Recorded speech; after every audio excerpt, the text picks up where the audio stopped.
When I was in college, I had some interests, and among them were gambling and programming. Specifically, I liked craps, where you throw the dice, and the Perl programming language. Now, the thing about craps is that there are so many different kinds of bets you can do. It's a little dizzying how much there is, so I decided to make a little program that rolls the dice thousands and millions of times to try to simulate the game to find an effective betting strategy. First, I tried the typical betting strategy, putting money on the pass line, placing odds, and then rolling the dice. After 100,000 rolls, the game showed that I had a massive amount of debt. Definitely not a good strategy for the long run. So then I tried placing money right on numbers, betting on the come line, the field, all the things. None had a positive result. All put me in debt. Which is expected, right? The house always wins. The game is designed that way. There's no way around it. But maybe there was. I mean, the game of craps was invented in the 1700s, and they didn't have a computer to simulate all the possible betting variations to see if one would work, right? So perhaps my little program could discover some surefire betting strategy, one where the player always wins in the long run. So I kept trying night after night, running new betting simulations and algorithms and trying to find something. And eventually I tried playing around with buy bets. Buying the 2 or 10 will result in double your money if it hits. And I ran this simulation 100,000 times. And guess what? The program showed I'd made a positive amount of money. What? I ran it again and again, and it showed the betting strategy was working. This was a surefire way to make money in craps in the long term. So I immediately went online and I found an online casino and I opened an account and began betting this strategy. But it wasn't winning. I was losing money. And I noticed something. I forgot to calculate the VIG. When you place this bet, the house charges you 5% to buy it. I didn't know that, so my program was wrong and gave me wrong results. But this made me think, hold on. There are a lot of rules in craps. Surely one of these online casinos screwed up the logic of the rules and has an error. I mean, it's just a human who programmed it, and how much could they possibly know about craps to program it effectively? So I started opening account after account on all these different online casinos and looking at the craps games to see if they followed the rules. And yeah, every one of them did follow the rules. And I never found a way to make money on craps. My interest in gambling sort of dried up after that. But man, I sure tried.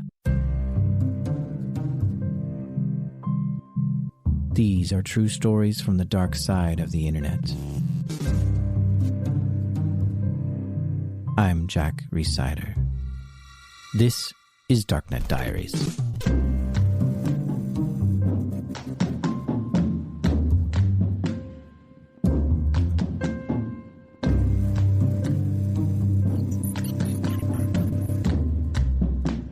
So a while back I did episode 112. It's called Dirty Comms, which does a little peek behind the curtain on who's doing SIM swapping today and how they're doing it. And you should probably listen to that one first before this one, but you don't need to. And one of the people I mentioned in that episode who was doing this was Joseph Harris.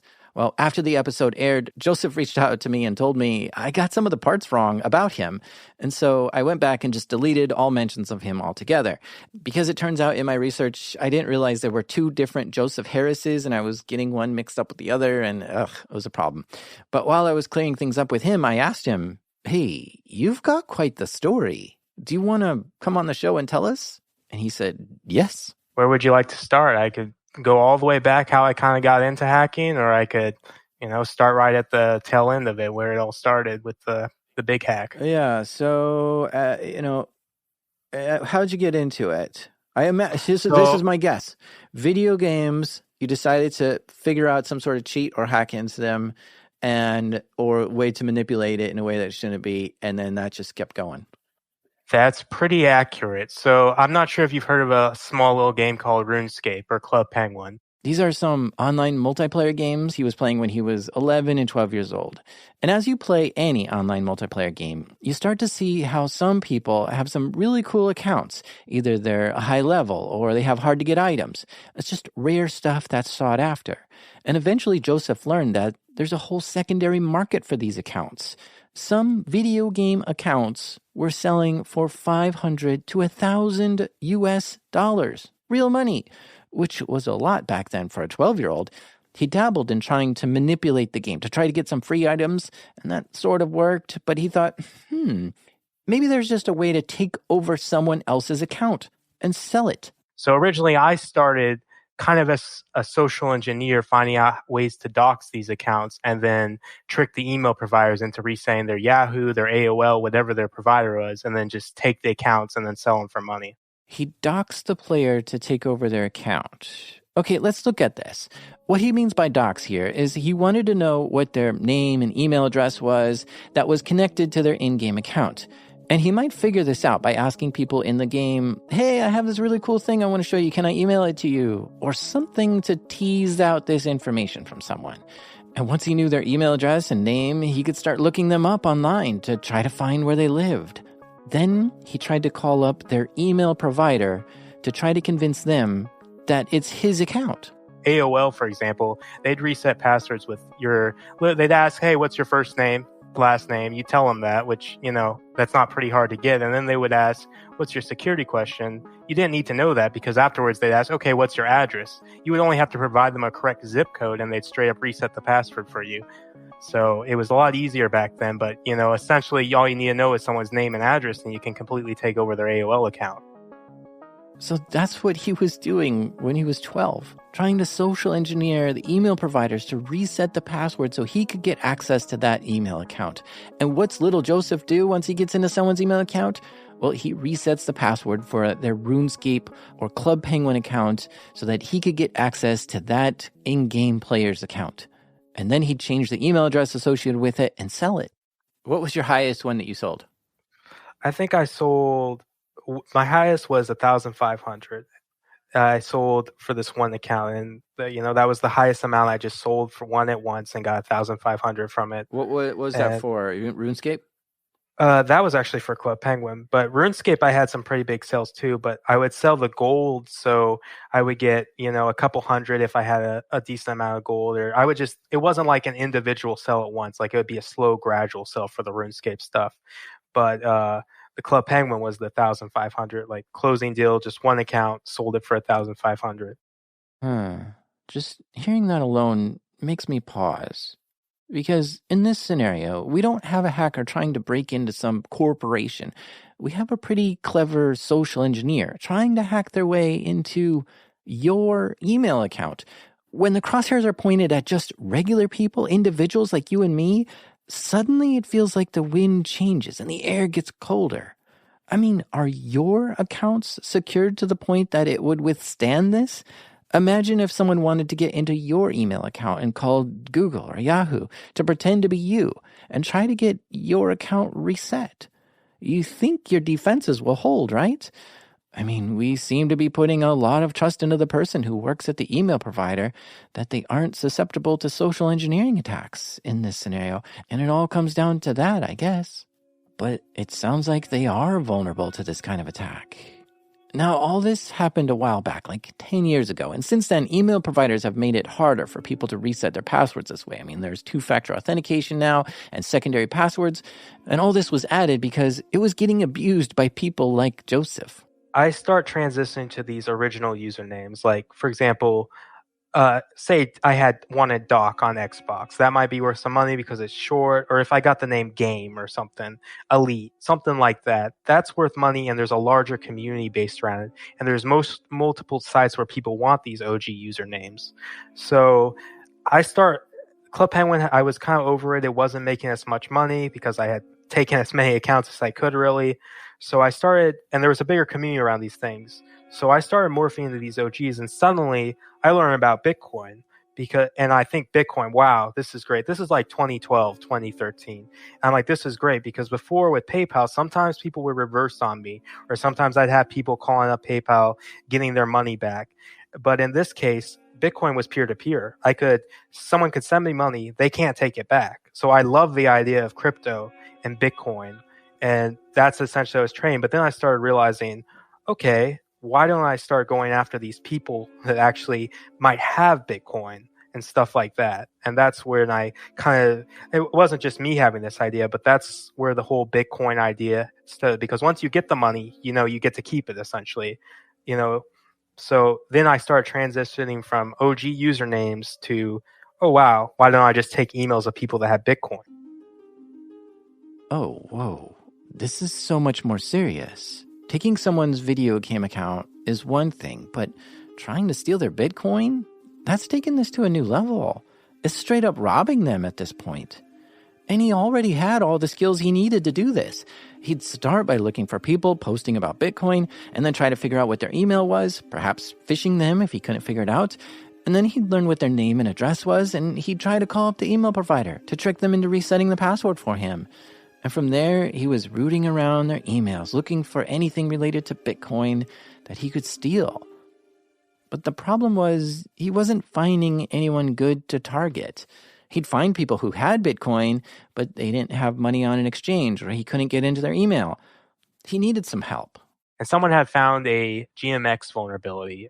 GMX is an email service based in Germany, and what he had was a vulnerability that let him take over any email address that he wanted at GMX. Well, this was great for Joseph. It made the process so much easier. Now he didn't have to call anyone to get it reset. He could do it all himself. Now, this vulnerability is somewhat interesting, so let me explain to you how it works. Essentially, it's session manipulation. You needed 2 GMX accounts, one that's brand new that you can log into, and then the target account that you want to log into. So you start by logging into your own account. Then open a new browser, go to GMX, and say you want to reset the password on your target account. But just before clicking the reset button, you need to put an active session that you have on your other account into this browser to make it look like you're already logged in. Now, when you click reset password, it sees that you have an already logged in session, and it just lets you reset the password. This was a pretty serious vulnerability on GMX. Imagine just being able to take over anyone's account you wanted. And he tested it, and it worked. And so now he was on the hunt to find GMX users who had Bitcoin. I didn't know how to target these people or who to really go for, so I was just using Google and typing in like keywords Bitcoin and like GMX. With a few Google searches, he started seeing people talk about Bitcoin on forums that had GMX email addresses. So he'd use this vulnerability, get into that person's email account, and start looking for anything Bitcoin related. But over and over when he did this, he just wasn't finding anything. Until one day he does find someone who has an account on a Bitcoin exchange. I got into their blockchain wallet, and I remember seeing like 25 Bitcoin, which at the time was like 5K, and I was freaking out because 5K was a lot of money. I was 17 at the time, but he had a secondary backup phrase, so I couldn't actually withdraw the money. So I was basically just sitting on this account and couldn't withdraw any of the money. So close. A secondary passphrase was used, which screwed him up. But this was close enough that he knew he was on the right path. He just needed to keep looking, and eventually he was going to find some money. Okay, so there was this site called Cryptsy, which was an altcoin trading website back in 2013 through like, I think they actually got seized because the guy scammed out or something. There was a legal case with it, actually. I think he took all the people's money, but that was a different story. But essentially, it used to be a very popular altcoin trading platform. I got into someone's Cryptsy account and they had $1,000, and I don't even remember what altcoin it was. It's definitely not one that's around today, but they had that. I exchanged it for Bitcoin, and then I exchanged that Bitcoin for PayPal. And that was his first crypto heist. $1,000. And the way he would get the Bitcoin into his PayPal wallet was using local Bitcoins. This is a site where you could just connect with another person on the internet who wants to trade Bitcoin with you. In this case, he found someone who he could send Bitcoin to, and they would send him money through PayPal. It worked. It's like a natural high. Like I could compare it to a feeling of like a drug feeling. Like it was a rush for sure. This is still 2014. I'm still under 18. I'm still kind of a new person to these things. And after that, I didn't have much success with it. I was actually making more money selling these usernames still. So my focus still wasn't like, oh, crypto is an easy way to get rich yet. It was still like, hey, that's cool. There's a chance you can do stuff with it. But I was still looking at these usernames. But in 2015, that sort of changed a bit. A major event happened that would turn out to be a goldmine for Joseph. The website BTCE had suffered a data breach. BTCE is a crypto exchange. You could go there and buy Bitcoin, sell Bitcoin, and a bunch of other types of cryptocurrency too. Well, in 2015, their user database was stolen by someone. No money was stolen, just the user details. And this included the username, the password hash, the address, and how much Bitcoin was in their wallet. And I knew some people I'm not sure if you've heard of them, Lizard Squad. Yeah. But they had access to the database. And in 2015, one of their members hit me up and started asking me if I could help them get into these accounts because I was very good with AOL and Yahoo still. I still could social engineer into them pretty well. So they started listing me off these Bitcoin emails that were on BTCE and also the thing about BTC, it showed their balance. So they could link me people with 100,000 Bitcoin, and essentially I'd have their email. I'd just try to break into their email. Now, keep in mind, he didn't have access to this BTCE database dump. That would have been like the mother lode to him. But he was happy to work with the people who did have access to it to try to steal Bitcoin from the specific users they gave him. My first one that I got for them was this Yahoo. It was one of the bigger ones on the list, and it had 6 figures in crypto in it. It was like, at the time, it was probably thousands of Bitcoin because Bitcoin's a lot lower, but it had 6 figures in it. I got into the Yahoo, I reset the BTCE, and there's another PIN code. It's basically, you have to enter this passcode to access the funds. I don't know the passcode, so I passed it to my friend who gave me it, and he says he's going to send a fake ID. And I'm not sure what happened after that. When he handed it over, the person he was working with said they lost access to that account and didn't get any money from it. And Joseph just wasn't sure if that was true, or they were just saying that so they wouldn't have to pay him his cut of the stolen funds. But the person who had the BTC database kept working with Joseph, giving him 1 or 2 accounts at a time to see if he could actually steal Bitcoin from them. But it was, at the time, I think I made $10,000 to $20,000. It wasn't like Bitcoin was a lot lower at the time, but still, it was about $10,000 to $20,000 from BTCE stuff. That was going all right. But he was only getting a trickle of targets from this list. He definitely wanted his hands on the whole database so he could just go hog wild in there. I mean, a database full of usernames, email addresses, and how much crypto they had would have been golden for Joseph, the guy who's been getting into email accounts for years. But he couldn't get his hands on the database. So he went back to stealing usernames from people. Think about like Twitter, Instagram, stuff like that. He'd get into the email associated with their account and reset their Twitter password, and then get into those accounts and sell those to other people. He was definitely playing hard in this account market too, becoming well known for having some pretty incredible accounts. Gosh, you have so much stuff going on. Oh yeah, it starts in 2010 where I'm social engineering stuff, and it goes all the way to 2018. That's an 8-year kind of thing. We're about halfway through this spree of his, so stay with us because we're going to take a quick break. But when we come back, everything goes off the rails.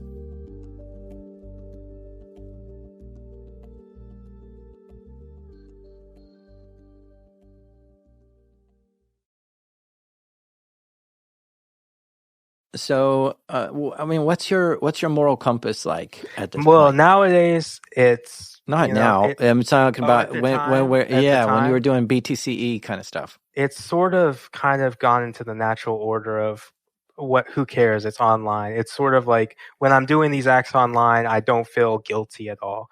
I remember in early days, I kind of felt guilty about it, but you're looking behind a computer screen. I would never be able to rob someone at gunpoint with a gun, but I'm looking behind a computer screen. I don't see who I'm hurting. I mean, now I can obviously see it's wrong, but back then I honestly didn't really have a moral compass. I was willing to go the lengths to get these people's accounts, and I didn't feel guilty about it. I'm not staring them in the face.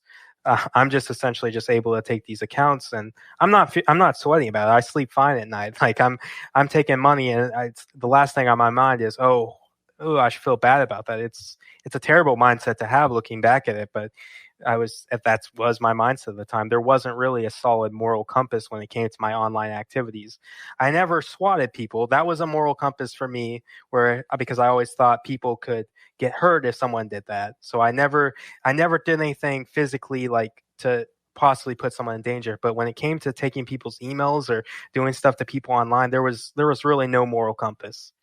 Oh, interesting. So physically hurting anyone was the line. You're like, I'm not going past that. Yes. And there was a lot of swatting going on. I mean, the circles you Oh were yeah. in, people are swatting like crazy because that's Right, just and I had been swatted a few times, and I always heard stories about people dying over swatting, and honestly, that was my limit. I don't want anyone getting hurt because of one of my actions. wait, you got swatted? Oh yeah, definitely around that time, I got a Skype message, and the person said, "Hey, you have at darkness on Twitter. You're gonna give it to me, or I'm gonna swat you."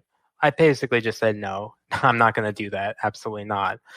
Playing the tough guy attitude. He said, "Okay, you're gonna get swatted." So I'm a little on edge. They posted my address. I know they have the capability, How do you but think they got it their happened. address? Your address?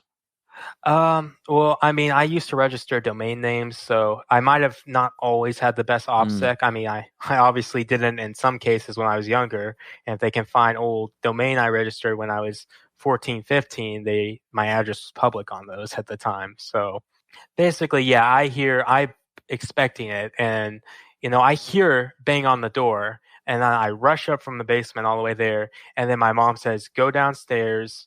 You need to hide down there." I said, "No, this is the police." And she kind of her facial expression changed because she thought we were getting like robbed or something. But she's like, "Okay." I'm like, "We just need to go out." So we go out.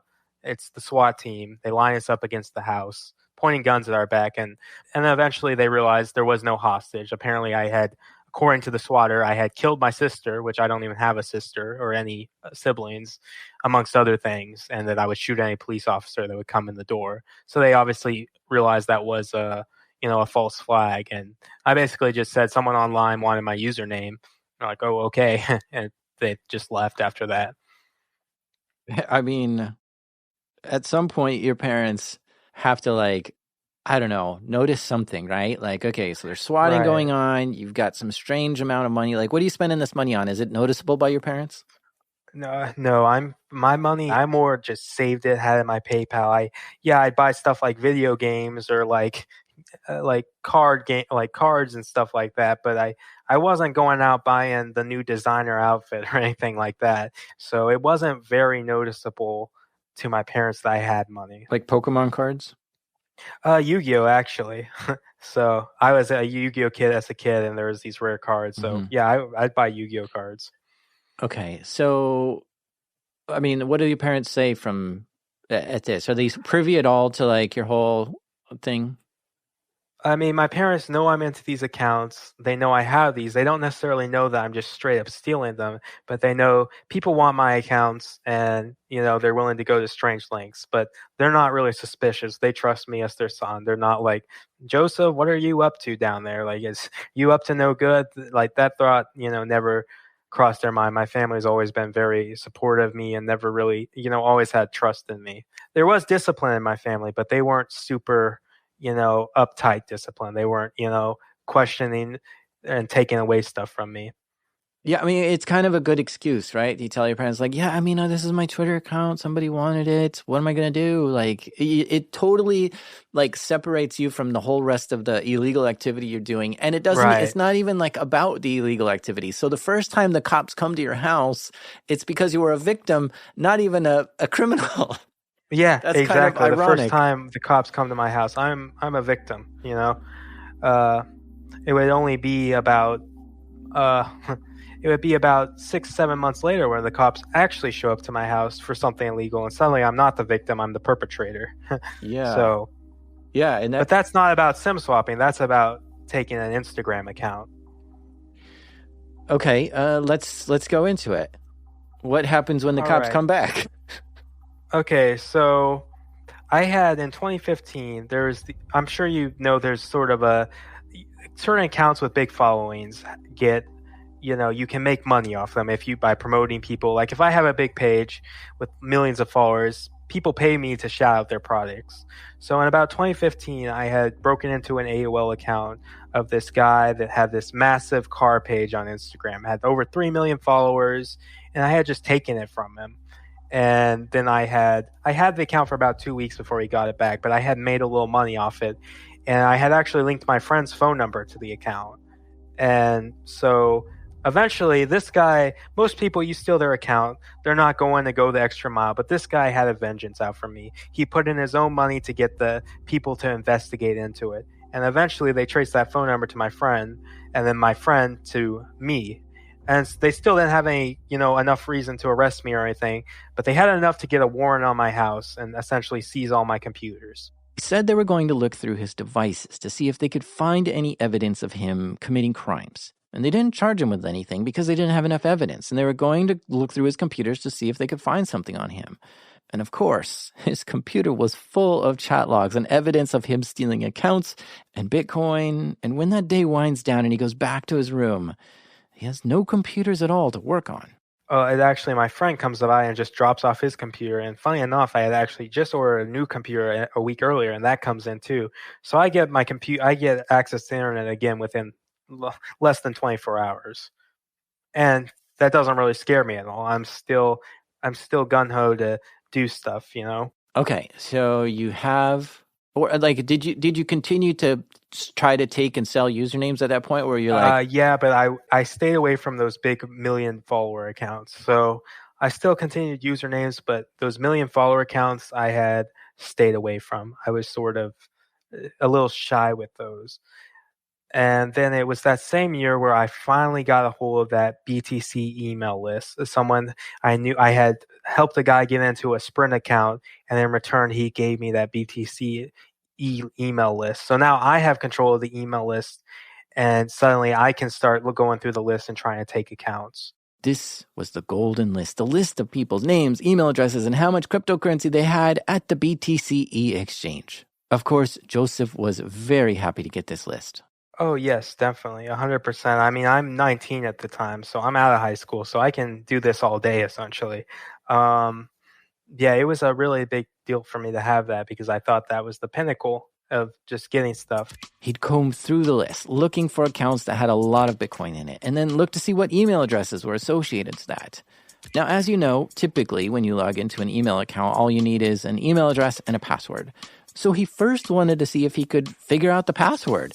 Joseph was getting more savvy in the hacking scene, and he signed up for a website which lets you put in an email address, and it would search all the public database breaches out there and tell you any cracked passwords that were associated with that email address. And you'd search in the email into this leak site, and it would display the public passwords of them. So essentially, I'm copying these passwords. I'm trying them with variants. Like if the password's CoolDog122, I might try CoolDog with a K, or maybe CoolDog122 with an exclamation point at the end, and just hoping I try a few variants of that are I've found commonly associated, and then try to just sign into the email account. An interesting one where people thought they were being slick is I remember commonly seeing something like a password, like a complex password, and then like maybe an @ symbol, and then PayPal.com. And eventually I just pieced together, for LinkedIn.com, it's LinkedIn.com. For MySpace, it's MySpace.com. Let me just use their common password. And then let's try Yahoo.com. Oh, Yahoo.com works. So they're just using their common password with basically just the site afterwards. And that was actually a common strategy. It seemed like a decent amount of people were using. So I kind of picked up on it and always tried it.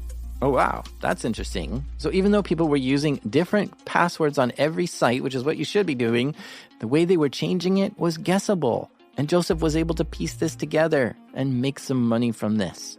Just to see if I can get lucky. And in some cases I did. There was a few accounts where I got lucky in and I entered the password correctly and just straight up reset their account. And I'd say in that little run, I made about 30 Bitcoin or so, which at the time was about $10,000 to $15,000.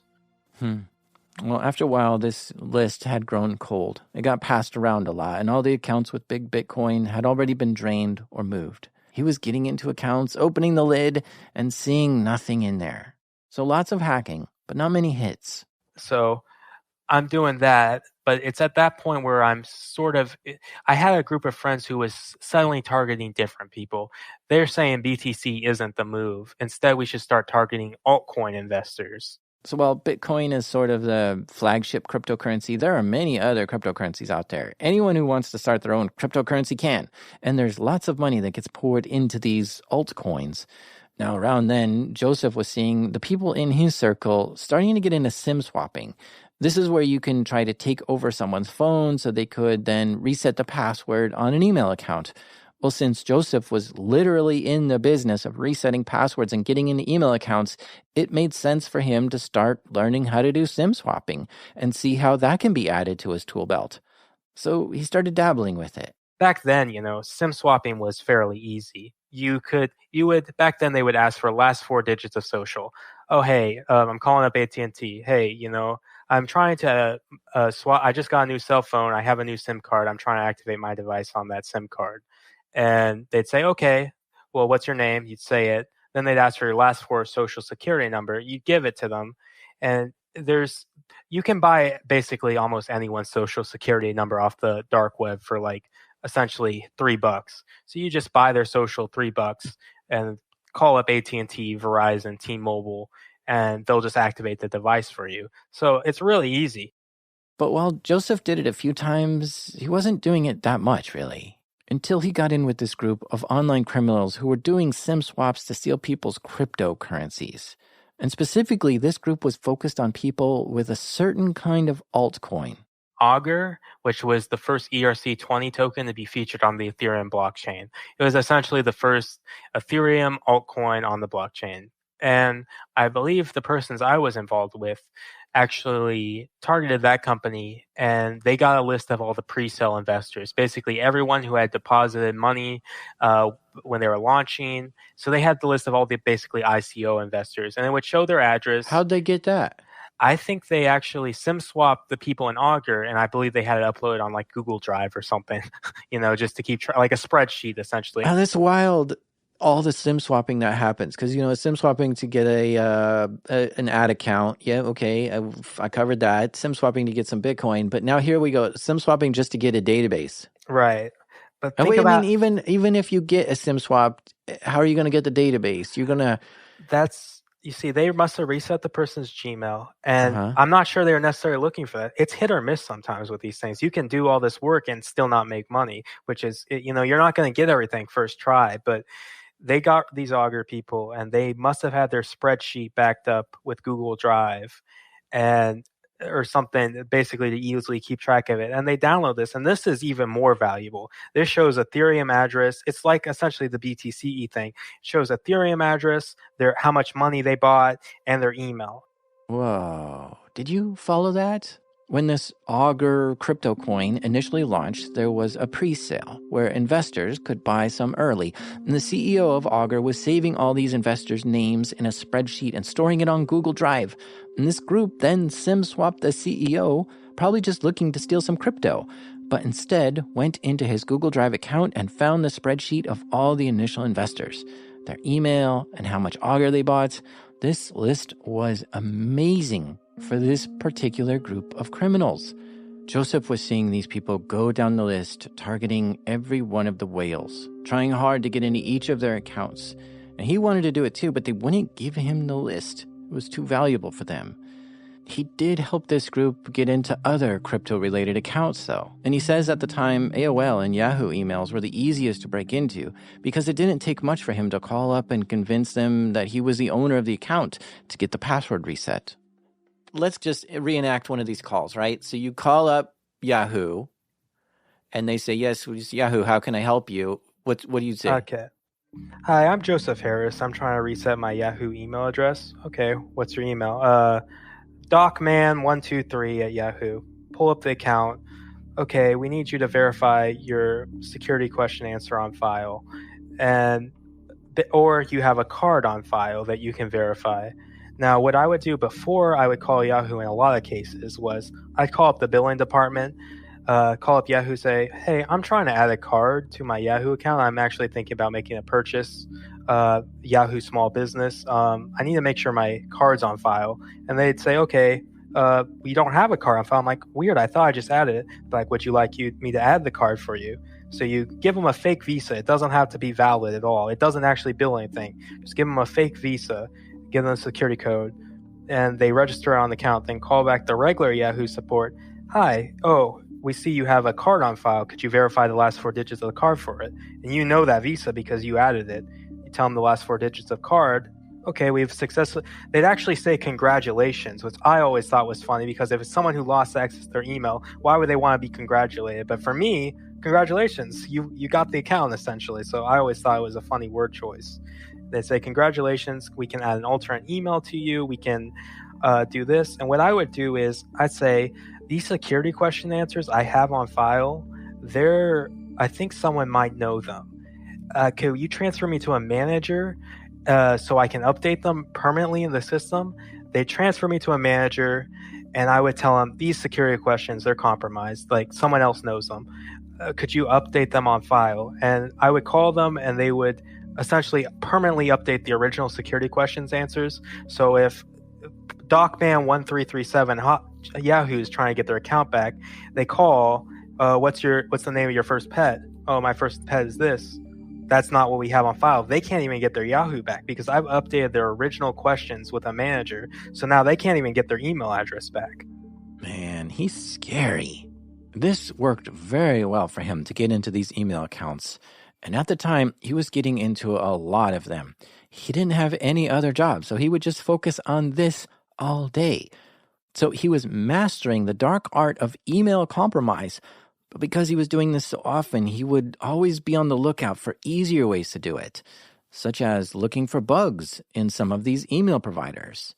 And one day he found a bug in Gmail, which let him reset anyone's password.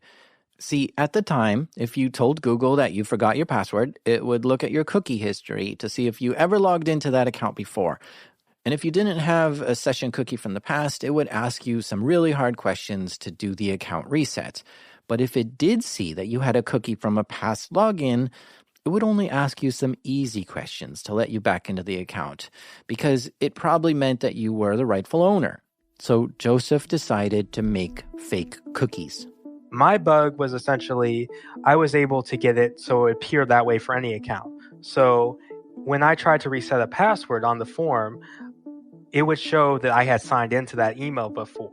So now suddenly when I reset the password, the form's registering as this person is signed into this email right now.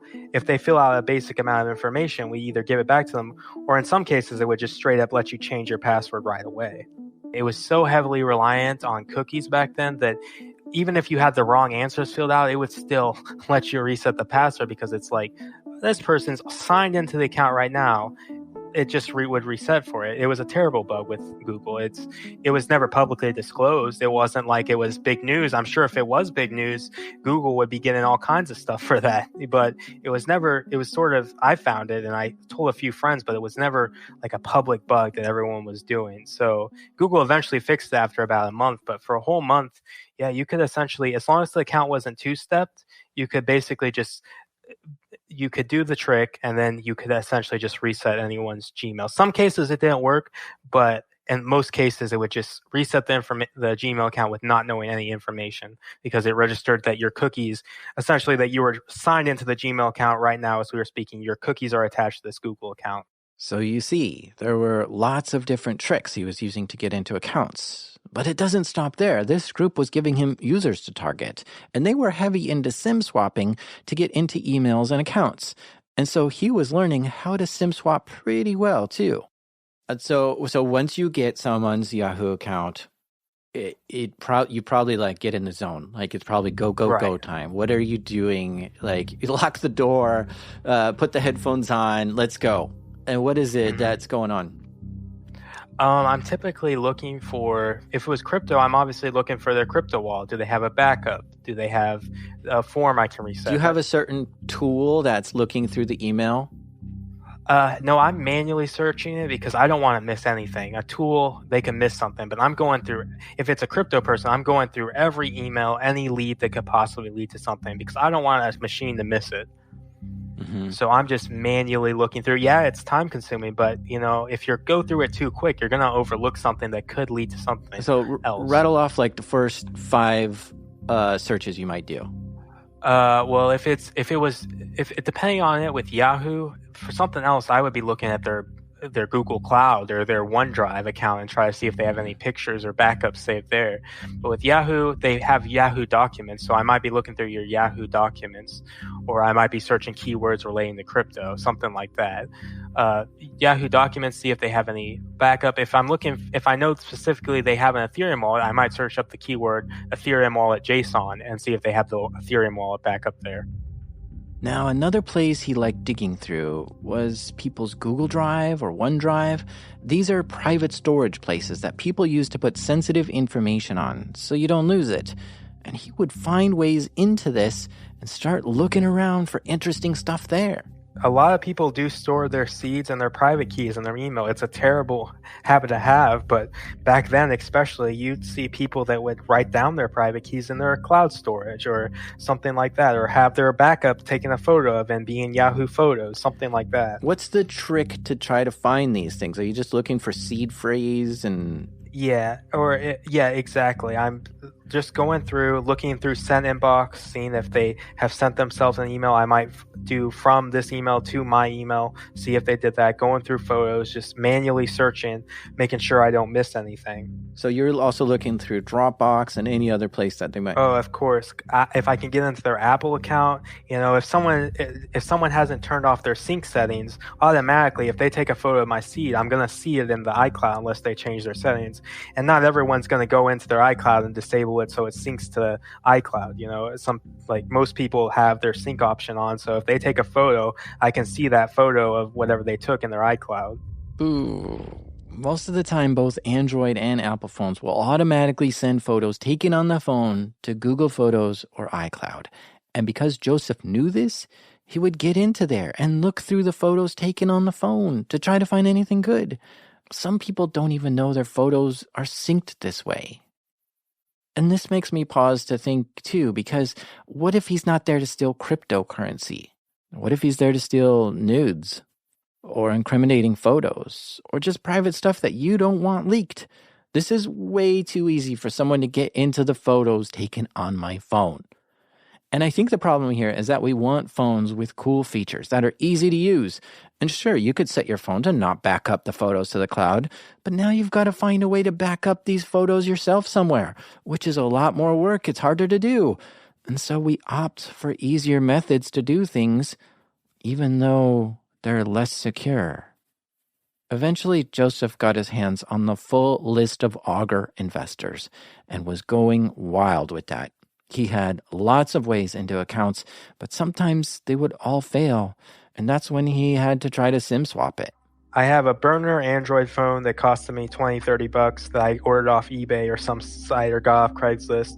I have a SIM card that I just paid and bought online from eBay or some reseller, and I got a phone, and I've just called up AT&T or Verizon, verified my details, and gave them my SIM card. And now I have the phone in my hand, and I'm going on gmail.com, and I'm typing in the person's email, and then I see a phone option. I'm typing in that phone number, and I'm getting a text directly to that phone in my hand, reading off that code, typing it in my web browser, resetting that person's email password.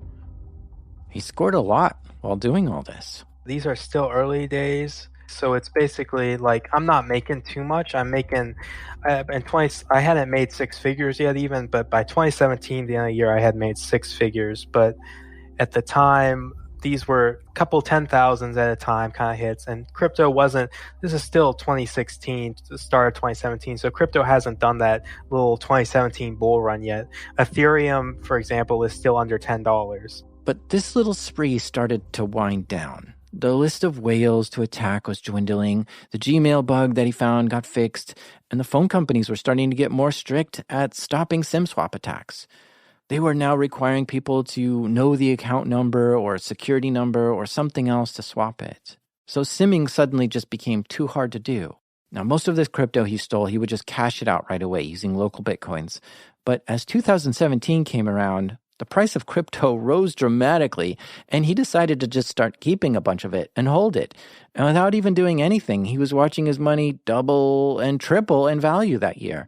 And one day he came across an account that he wanted to get info from, and he found the phone number associated to it, but it was a Verizon number. And Verizon just upped their security, making it too hard to do a SIM swap with them anymore.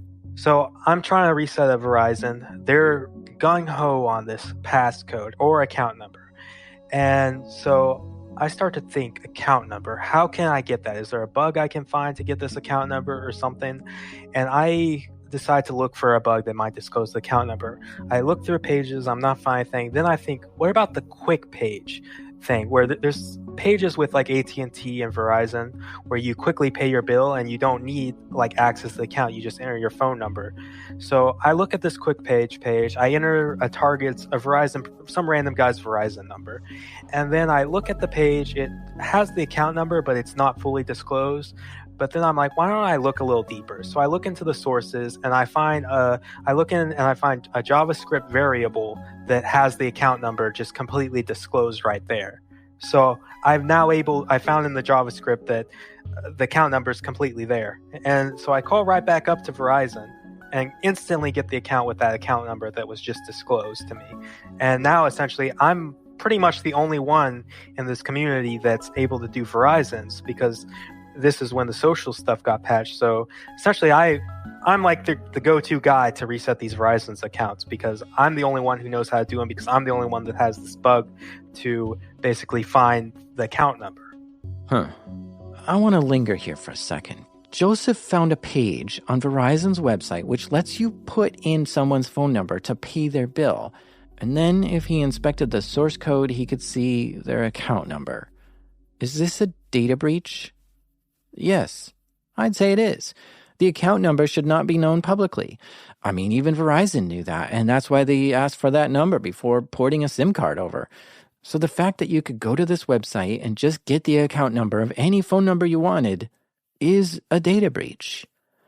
But the thing is, defenders or security professionals like myself have a hard time visualizing what a data breach like this can actually cause damage to. So what if someone knows my Verizon account number? What are they going to do? Pay my bill with it? But I read something the other day that I think captures this problem. I'm going to reference the Marine Corps Doctrine on Warfighting, MCDP-1. Yeah, I sometimes do read Marine Corps manuals on warfighting. And there's this section which talks about the science, art, and dynamic of war. And the section ends by saying this, quote, "We thus conclude that the conduct of war is fundamentally a dynamic process of human competition, requiring both the knowledge of science and the creativity of art, but driven ultimately by the power of human will." End quote. This sounds exactly like what hackers do. Defending and attacking a network is a human competition. Who's better at their job? And this doctrine goes on about how creativity plays a big part in winning a war. You have to be able to visualize what could possibly happen. And here's an example of a hacker being able to visualize and be more creative than the defenders.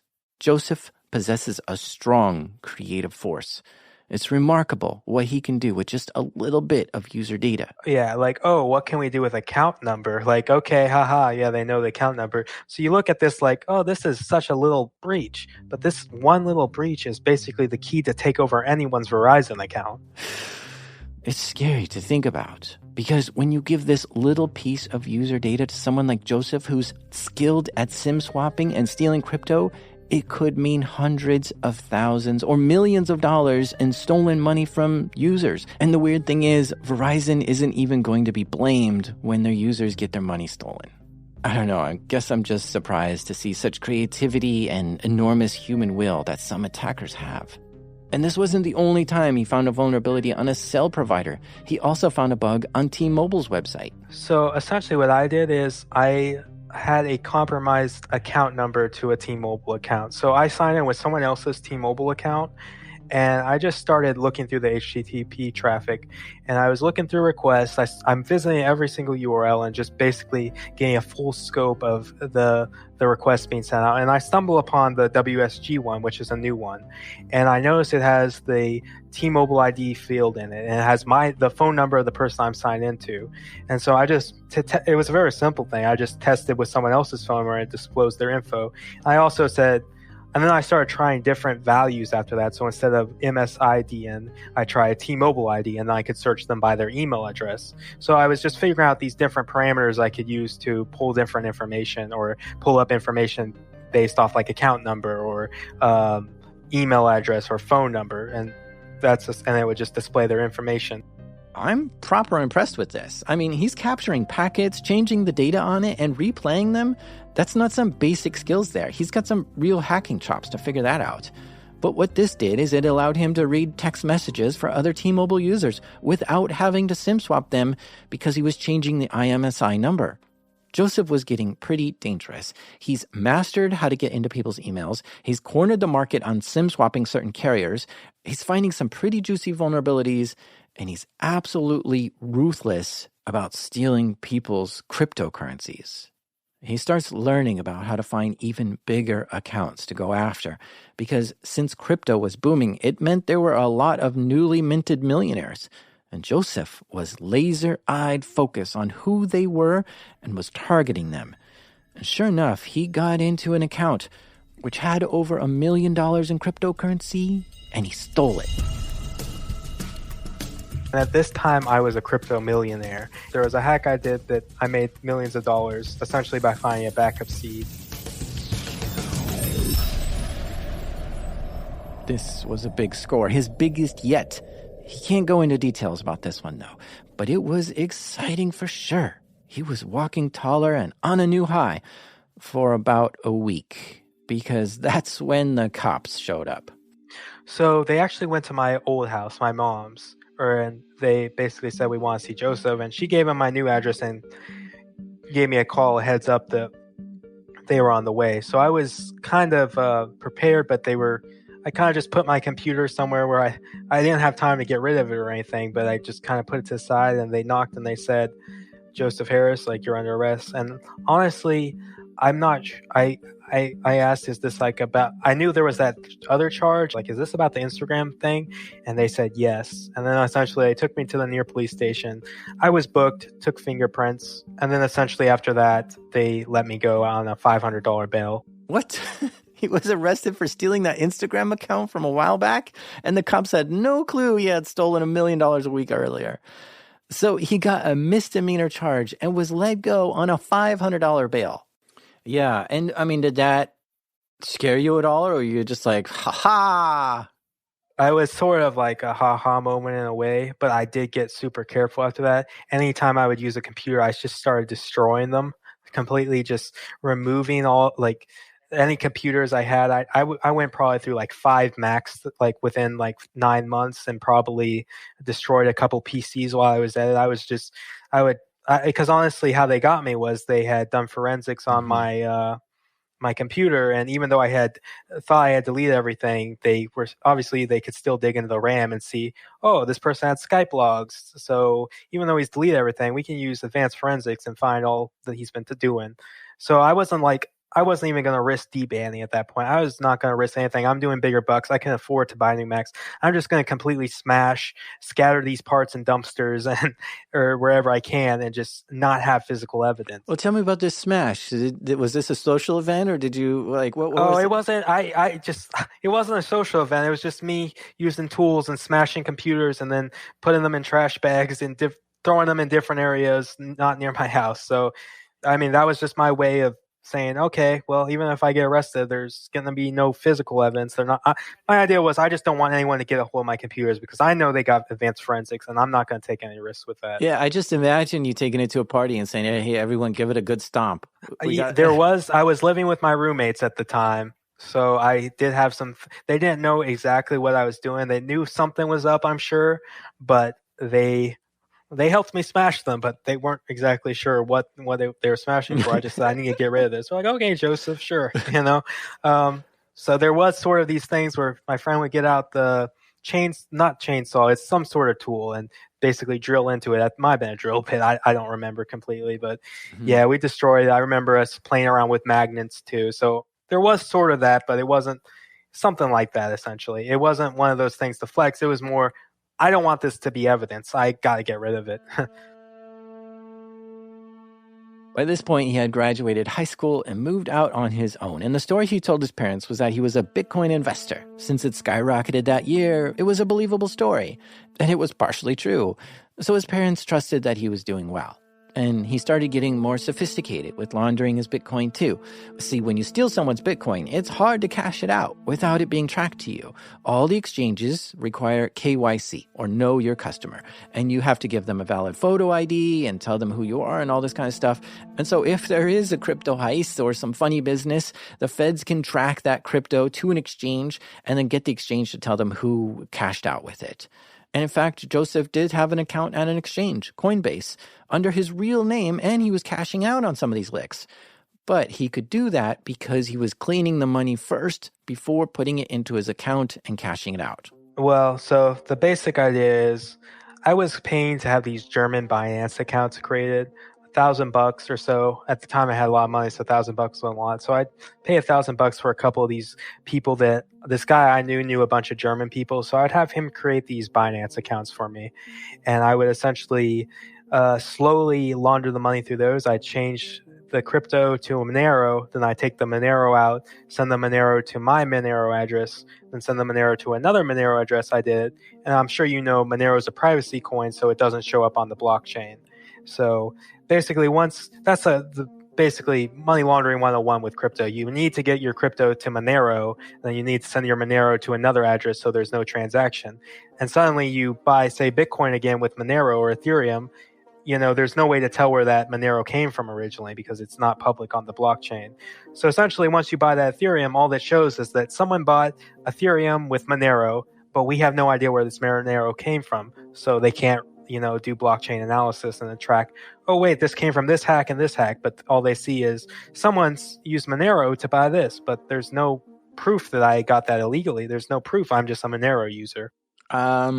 Makes sense. So you've got some money coming into Coinbase, you're cashing out, putting it in your bank account. You got a apartment or a house or something. I have a house with 4 roommates. It's not a big house. Like at the time, I'm still living within my means. You know, you see all these crazy stories, and I always kind of look down on it.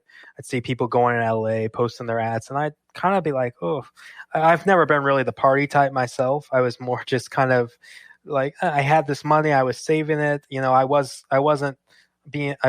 buying stuff. Like I bought some usernames and stuff, but I wasn't like going out buying Lamborghinis and stuff like that. Yeah. So you are doing all this work in an office setting or in your bedroom or what? I have a little basement area and I have a decent little computer set up and I'm just kind of doing it in there. There's a big TV that I bought. I got a TV. I can watch that. I got some game consoles if I want to play some Xbox. And obviously I got my computer right there. So I also have a good Mac because I always like bringing my Mac and doing stuff on my Mac too. So those are my main setup. I got my big PC downstairs and I got my Mac that I use around the house. I'm just trying to picture it, right? And let's just put it this way. That house, it's a small little house. It's just kind of crazy to think. My friends used to joke about it now, but it's like millions of dollars was stolen in that house. Just crazy to think some small little house, not like even a major place, but the amount of like money that was stolen just in the basement of some, it's not an expensive house. It's probably worth 100, 200K and it's 4 people paying for rent. I'm not going out buying a penthouse or anything.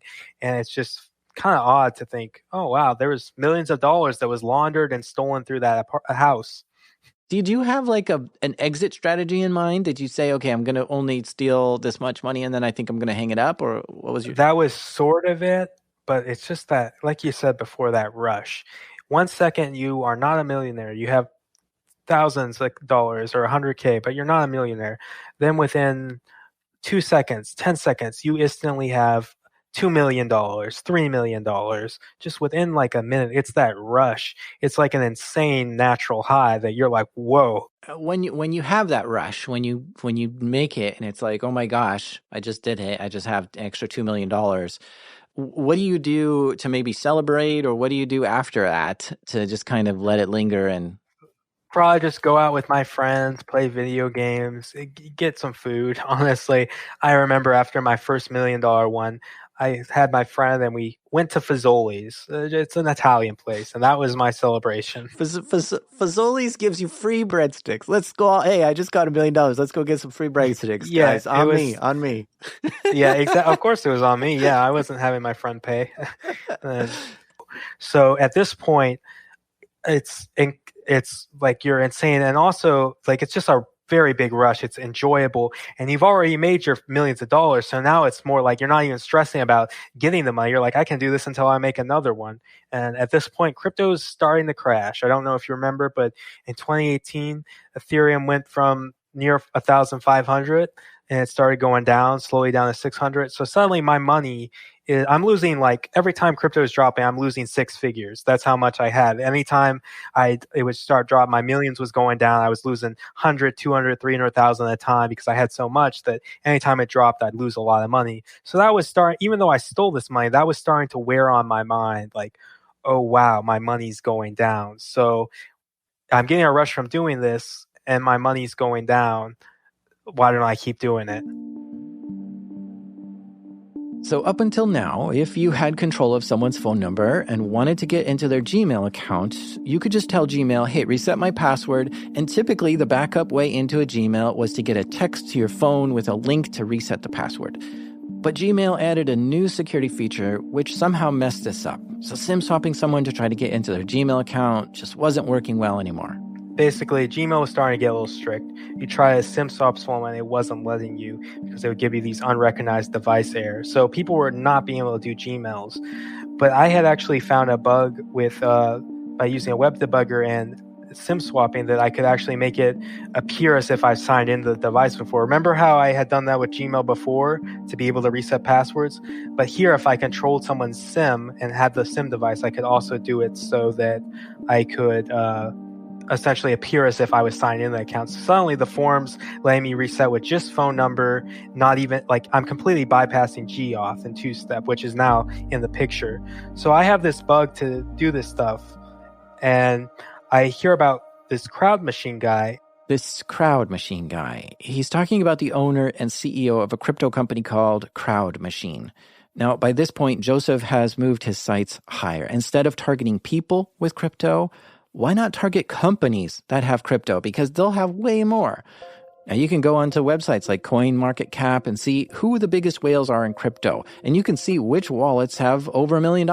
It's right there for anyone to see because the blockchain is a public ledger. Joseph found a certain wallet that had a lot of this Crowd Machine altcoin in it. And it was so much that Joseph thought for sure it must be owned by either the company or the CEO. And so he set his sights on the CEO of Crowd Machine, thinking surely he must have access to these big wallets somehow. And he has two-step security on it. He has GAuth, he has an alternate email. Normally this guy's not targetable, but I decided to try my bug on him. So at this time I was thinking, normally when I did SIM swaps, I would let other people do the SIM for me, like they'd hold the SIM. But in this case, I was a little upset about a breakup. So I was just kind of in ruthless mode. I was like, I want to make a lot of money. I want to do this. I want to do that. And I started seeing my friend Joel get arrested. And there was, they got him by tracking the cell phone, like, kind of location. They could see where he was. Okay, so Joel Ortiz was the first ever person to be arrested and convicted for SIM swapping. Apparently, he stole $23 million from someone using a SIM swap attack. Joel is currently facing 10 years in prison for this. Joseph knew him and didn't want to be arrested in the same way by being identified because of what cell towers he was connecting to. So to do this SIM swap, Joseph drove far away from his home in Missouri all the way to Oklahoma. Yeah, so Oklahoma is like I went to Oklahoma City. That's about a 8 to 9 hour drive. It's not too far. Maybe it's a little less than that. So we drive down to Oklahoma. My cousin's driving me, and he doesn't stay long. He drops me off. Actually, he stays the first day, and I go to Walmart to buy a cell phone, just a cheap cell phone, which that was my first mistake. Normally I buy these things on eBay, and keep in mind, I haven't held the phone in a while, so I'm a little outdated with how to do it. What he means is this group he was with got so big that some people specialized in SIM swaps, and you could just tell them the number you wanted and they would do the SIM swap. And then when you went to do the password reset, you just asked them for the text message and they would tell you what's on the phone. And that's what he normally would do when he needed to do a SIM swap. But for this particular one, he wanted to do it himself. Maybe because he had this Gmail bug that he found that he didn't want to share with anyone. So essentially, like I said, a lot of the times these people probably have a lot of money, but you don't necessarily know how they store it. So I call up AT&T and I asked to activate it. They gave me a little trouble at first, but eventually I got them to activate the SIM card. And then I do my vulnerability to try to make it so that it appears as if I've signed in again. I pull off the bug. Okay, at this point, he's in the account, so he has control over the CEO's phone and his Gmail account, all from within this hotel room. This is all in a hotel room, yeah, and I'm alone in a hotel room. I've been alone for about 5 days, so I'm starting to get a little antsy and kind of nervous, and I'm upset about the breakout. I get it activated. I use my bug to bypass two-step, and I reset the code with just the account with just the phone number, and I'm excited because I had done it before with another thing, but I had never done it to bypass GeoS. So I'm like, wow, like this bug's even more effective than I thought. So I sign in and I start looking through his stuff. Now I'm seeing some interesting emails, but I decide to go to Google Drive and I'm looking through his files, and that's when I see a backup to MetaMask numeric passphrase, which is, I forget how many, I think it's like 12 characters. It's a 12-character word. I don't know exactly what it's for, but I'm guessing it's for Ethereum. So I put that new numeric passphrase in MetaMask, loads up the wallet, and I see he has $3 million in his own coin there. Joseph now has full control of this wallet. With just a few clicks of the mouse, he can transfer $3 million of this crypto coin to his own wallet. And so he takes a moment to just look at this. A tiny smile flashes across his face, and he grabs it all $3 million worth of this Crowd Machine crypto coin. But I'm like, surely there's more stuff. So his account's a super admin on his G Suite. So I go through his users and I find the tech guy, the guy who built an automated system to send out the investors their coin. So I reset his account and I get into the text guy thing and I see that he has a script that basically automates the process of sending out these coins to the investors. But his bad fault is he backed up his source code for this on Google Drive. The source code shows exactly how to pull money out of the main wallet for this company, step by step. So all now Joseph has to do is read what's in the source code and follow it to transfer the money to his own wallet. So he cracks it open to take a look. And sitting right there in the source code was the private key for the main Crowd Machine wallet. He loads this private key up into his wallet, which gives him control of that wallet. And I access the private key, and it has about 17 million in it. That is 17 million US dollars worth of this Crowd Machine cryptocurrency. Whoa, this was by far the most he's ever had control of. But at this point, it's still sitting in their wallet.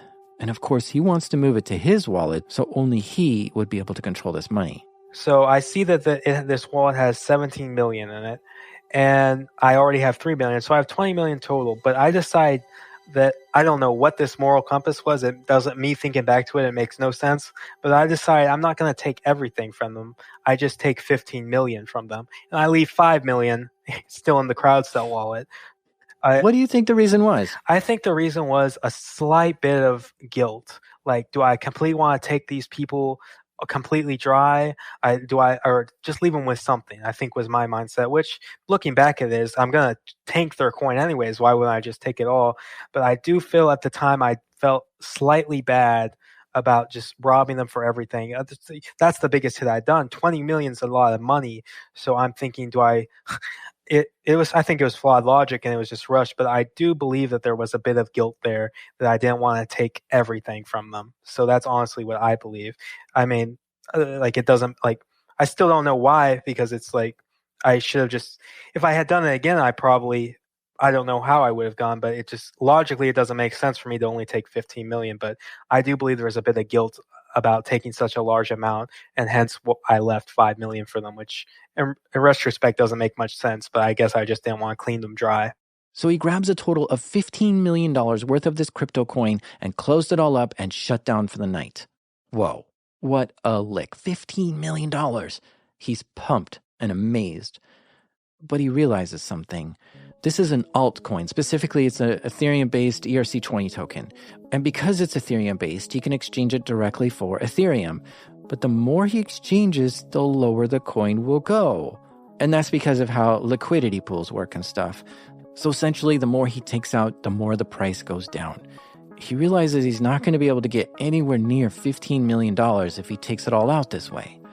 So he comes up with a plan and tries to make a deal with the people he just robbed.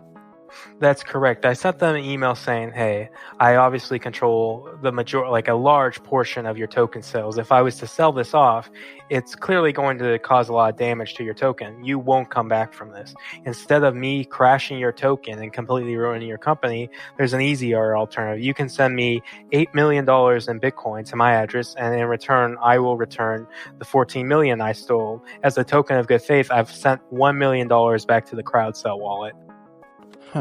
Interesting proposal. Clearly, the company saw that they had $15 million in their coins stolen, and Joseph knew they raised tens of millions of dollars from their ICO. Would they want to save their coin or let it crash? Just this week, I saw a news story that a company called Rari got hacked and lost $80 million, and they offered a $10 million no questions asked reward to whoever returned the money. So these things do happen. But Crowd Machine never replied to Joseph. Instead, they were busy dialing the police. After a day or two of waiting, Joseph decided to just start exchanging this coin for Ethereum. And just as he expected, this caused the price of the coin to start going down. By the time he exchanged all his coins for ETH, what he had in his wallet was just a few $100,000, nowhere near the $14 million that he started with. And of course, now all the investors are mad that the coin just tanked. So that was the part I was at. And obviously, I was a little bummed out about the way it turned out. It could have turned out a lot better. I made some mistakes. I was low on sleep. So I wanted to get out of Oklahoma. So I had my cousin come to pick me up from Oklahoma, the person who dropped me off.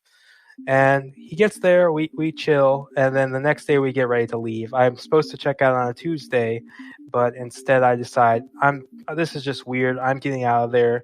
So we leave, and actually I forgot to mention this part, but when we were checking out, I talked to the thing, and I remember the hotel guests who were checking us out were being kind of acting a bit weird to us. Like they seemed nervous, or seemed like they knew something was up or something. And I remember getting in my cousin's car because we're going to stop by Walmart to get some supplies to get rid of this stuff. And I remember seeing the person, as soon as I leave, the person at the hotel checkout goes to a van. They literally went to a van. I waved at them, but they didn't wave back. And so I thought, okay, that's kind of weird. I get to the Walmart and I see a police car parked out. That kind of spooks me a little bit. I'm like, okay, whatever. So I go through the Walmart, get the supplies, and then my cousin has to fill up his car on gas. So we pull into the gas station. I remember my cousin telling me his last thoughts before it all happened was, it's a beautiful day. But I was sitting in the passenger seat. And then an undercover agent points a gun at the car windshield, says, get out of the car. My initial thoughts are I'm being robbed. So I get out of the car, and instead of being robbed, I'm now handcuffed, and the person shows his badge. He's part of the Secret Service. What happens to your cousin? So that's actually a really tragic part about it. He actually, because he was driving me, he actually got booked too, and his mugshot was featured on the front page of some articles as well. He was released 2 days later, but I've always felt terrible about that, and I think it was kind of bad police work and media because he wasn't even there at the time that the hack was taking place. So it was sort of just, unfortunately, he just kind of got, I think he knew kind of what I was up to, but it's just unfortunate that he got kind of flung in the mix. I've always felt bad about that. Okay, so they put you in the back of the police car. They drive you to the station. They interview you. You answer questions. That's correct, but I'm not telling them any information. I'm trying, in my head, I'm trying to beat around the bush to see what they got on me. They're asking me these questions, and I'm not giving them the answers. I can tell they're unhappy. And then finally, I just get sick of the interview. I say, you know what? I'm going to back out here. Honestly, you guys, like, whatever, do whatever. I'm not going to answer any more questions without a lawyer. And they kind of look at me and say, now, are you sure that's the route you want to take? Because the media is going to get this soon. And, you can help us, or you might be able to help us or something. I just, at the time, I'm like, I'm obviously not going to rat on my friends or anyone that they might be interested in. So I just say, nope, we're done here. And I go back to an Oklahoma jail cell, which I don't know if you know, but Oklahoma is kind of notorious for a bad jail. This time, the police questioned him and did not let him go home. They kept him in jail for the entire investigation, which took months, which is kind of surprising to me that they kept him in jail without giving him any kind of verdict. Keep in mind, I was one of the first that was arrested.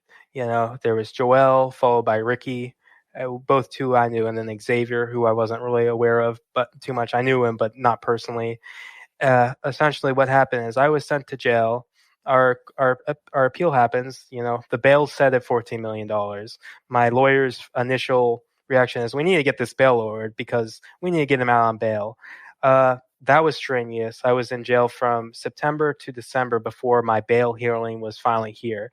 And the judge does lower it to $1 million, but at the time, they don't have everything set. They don't know what to do with us yet. They don't know what sentences they're giving out. Essentially, the judge said, the DA said that I was essentially said the story that I was probably one of the best hackers in America, and that if I got released, that I would basically be free to do whatever. I could, they could strike computer elections, but that wouldn't really stop me.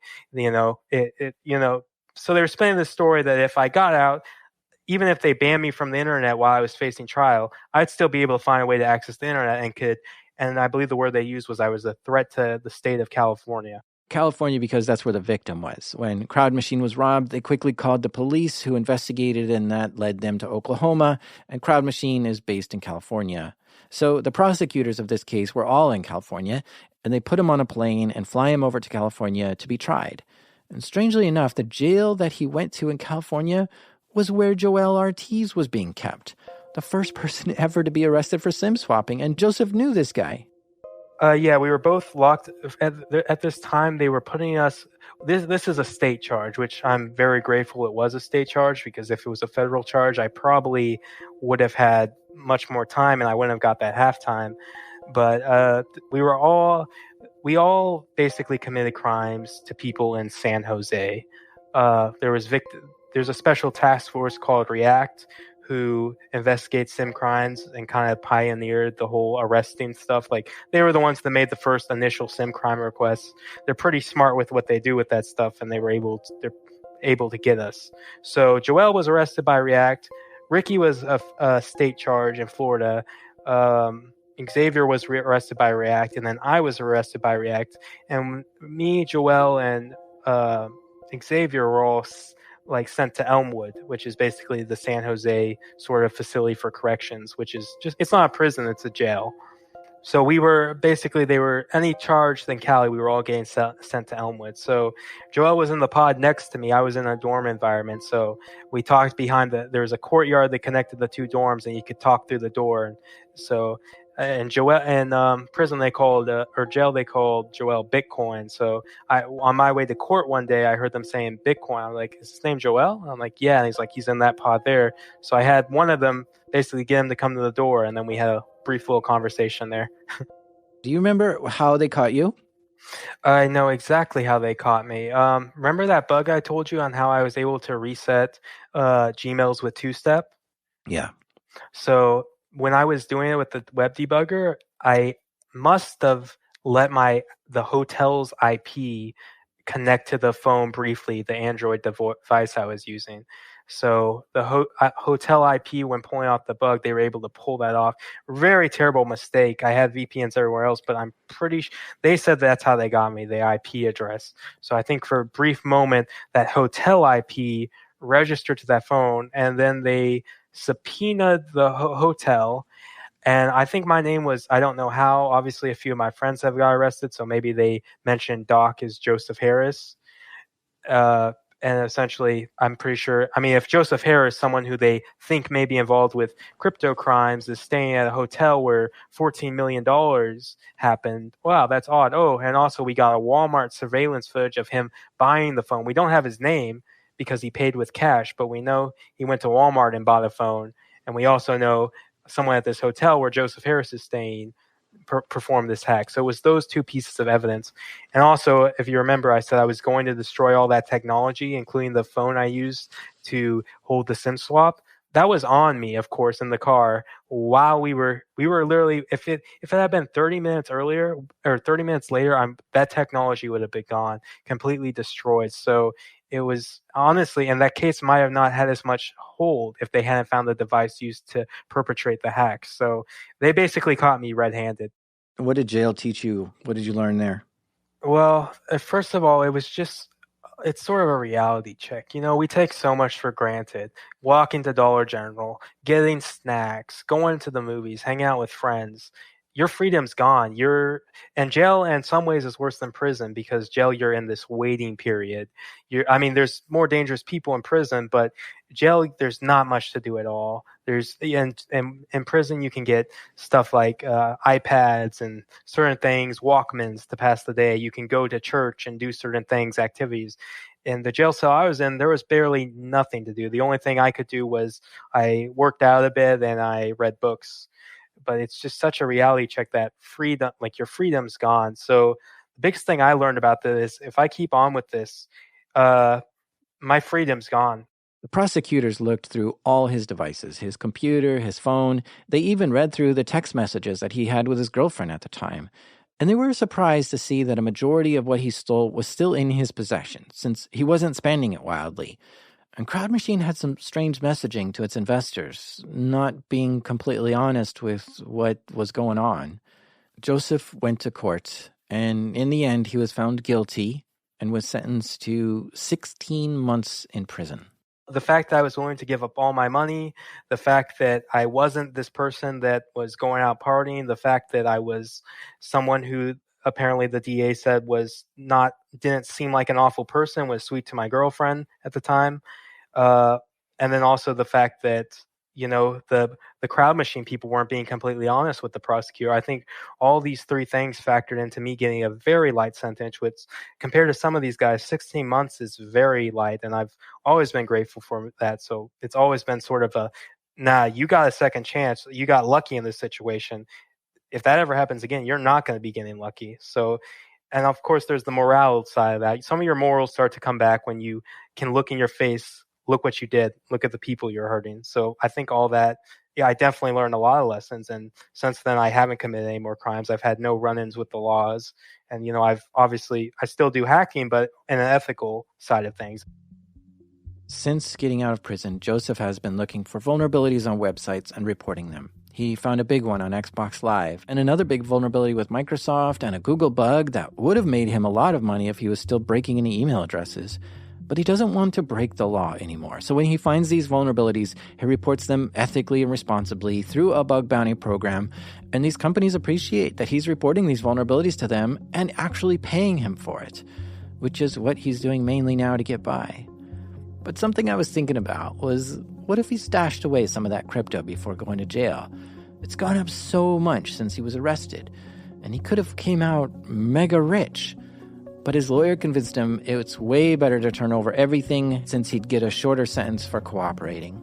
I mean, I could have played it differently. I could have gone to jail, maybe done 5-10 years and came out, and, you know, I would have say I got 5 years or something, half time, do 2 years, 6 months. I could have been out by now and have been a crypto millionaire still. So yeah, that very much was a possibility for me. It just wasn't a route I wanted to personally take. I'd rather get out in my 8 months time, 16 months with half, and just move that all behind, because what I learned is my freedom's more important than millions of dollars in crypto. At least for me, that's how it is. There's some lessons learned for me from listening to this. First, this React task force only took 3 days to find and arrest Joseph after Crowd Machine called them. And that is some pretty quick moving. It sounds like they know how to investigate these cases and are getting better at capturing cyber criminals who steal crypto assets. So if you're a victim of one of these kind of cyber heists, see if there's a React task force in your state and reach out to them. They've got the ability to work with tech companies to gather clues that could lead to catching the person. Next, it sounds like if you have any crypto assets or digital assets of value, do not store it on the cloud.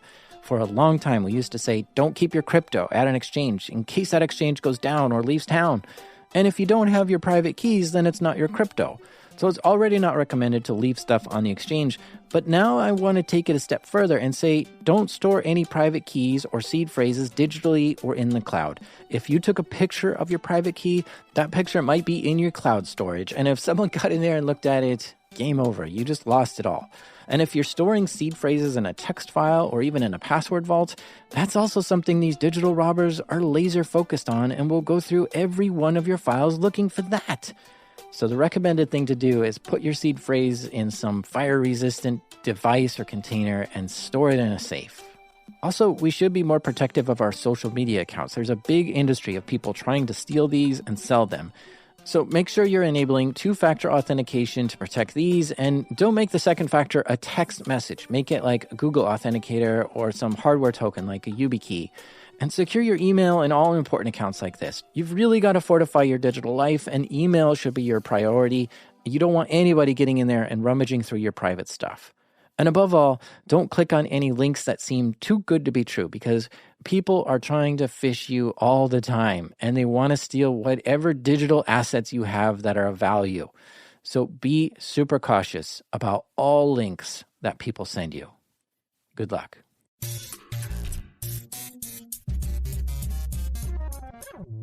A big thank you to Joseph Harris for sharing this story with us. Joseph is the 4th person ever to be arrested for SIM swapping, and it's wild to be watching how modern crimes are springing up and being introduced into the world. And if you want to hear more about SIM swapping and other digital heists, check out episode 112 called Dirty Comms. If you like this show, if it brings value to you, consider donating to it through Patreon.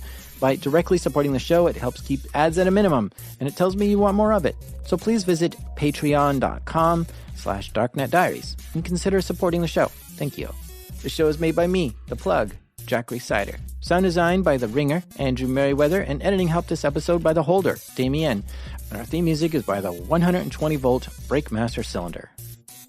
I think I lost an electron. Yep, I'm positive. This is Darknet Diaries.